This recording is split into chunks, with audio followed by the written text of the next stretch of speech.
इस तरह से वजन क्यों डाल रहे हैं? और ये तारीख मैंने भी गिनाई, लगातार बढ़ रहा है। वो कह रहे कि भाई आप कम से कम जनता के हित में तो सोचिए ही। देखिए प्रवीण जी, माननीय विजय सिंह जी ने जो बात रखी है, 1 रुपए लीटर बढ़ने से 16,000 करोड़ का फर्क पड़ रहा है।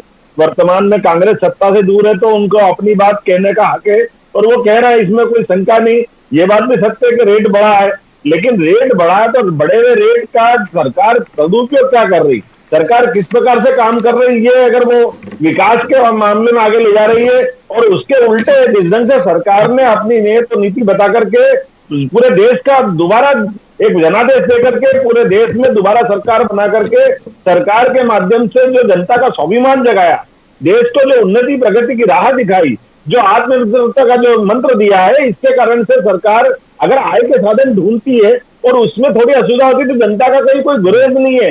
ये बात सत्य है कि हमारे लिए वर्तमान के समय में पेट्रोल डीजल के अलावा अभी कोई आय का दूसरा साधन नहीं है, लेकिन बाकी साधन पे भी ध्यान देंगे।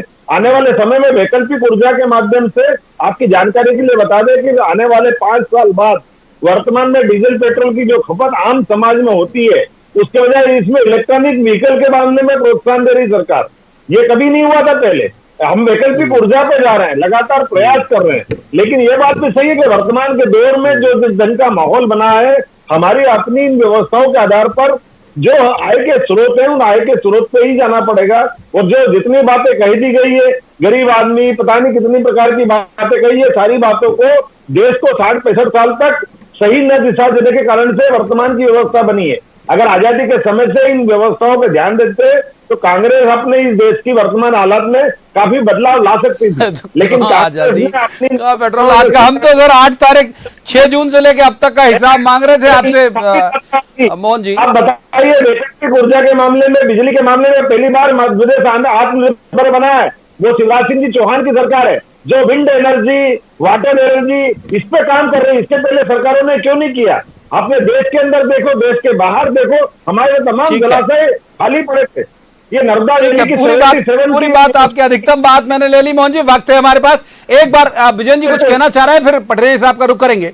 विजय जी, आप पर भी आरोप लगा रहे हैं कि भाई जब आपकी गवर्नमेंट थी, और ये फिगर भी है 2018 में जब आपने कहा कि वचन पत्र में अपनी बात कही थी कि हम कम करेंगे, 15 महीने की सरकार में आपने भी 2 बार टैक्स लगाया इस पर, और ये जो है दाम जो बढ़े उस वक्त भी। विजय जी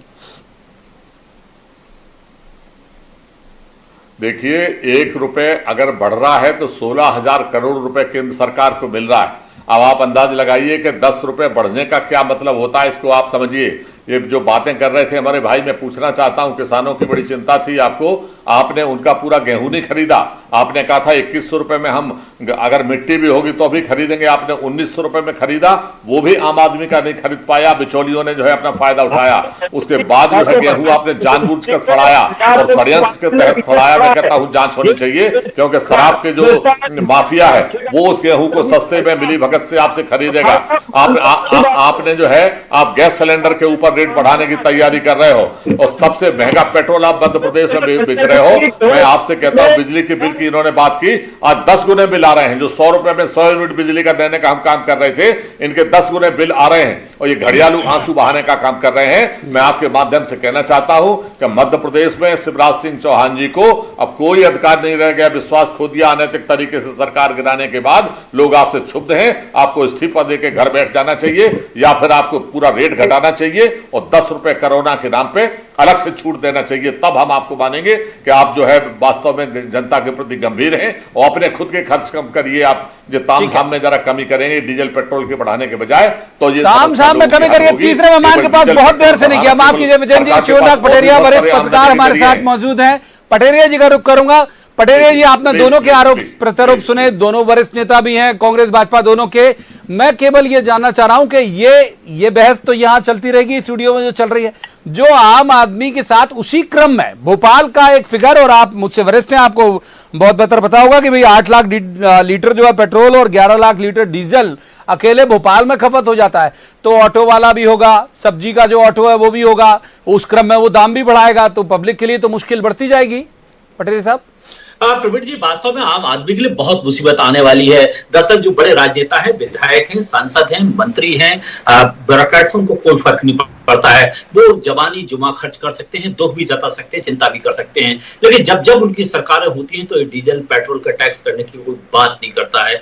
सबसे बड़ा अफसोस है कि हम डिबेट में तो हिस्सा लेते हैं, बड़े बड़े बयान जारी करते हैं, लेकिन सच है कि जब आप सरकार में होते हैं तो आप उसका टैक्स कम नहीं करते हैं, चाहे बीजेपी हो चाहे कांग्रेस हो। फिर मैं कहूंगा दोनों सरकारों का मूल पिंड एक जैसा है, सत्ता चलाने का, सरकार चलाने का तरीका एक जैसा है। मैक्सिमम टैक्सेशन लगा के लोगों से पैसा लीजिए और उनको खर्च करिएगा। हुजूर कहीं अपने खर्च कम करिएगा, उससे भी आय बढ़ती है। सरकारें बीजेपी की हो कांग्रेस की हो, फिर मैं कहूंगा उनका चरित्र एक जैसा है। फिर कहूंगा इस सिरे से उस सिरे तक सब सरीके जुर्म है। इस सिरे से उस सिरे तक सब सरीके जुर्म है। मोहन जी, ये थोड़ा संशय या डर मन में नहीं आ रहा कि अभी 24 सीटों का बाई इलेक्शन है, कई बार पब्लिक क्या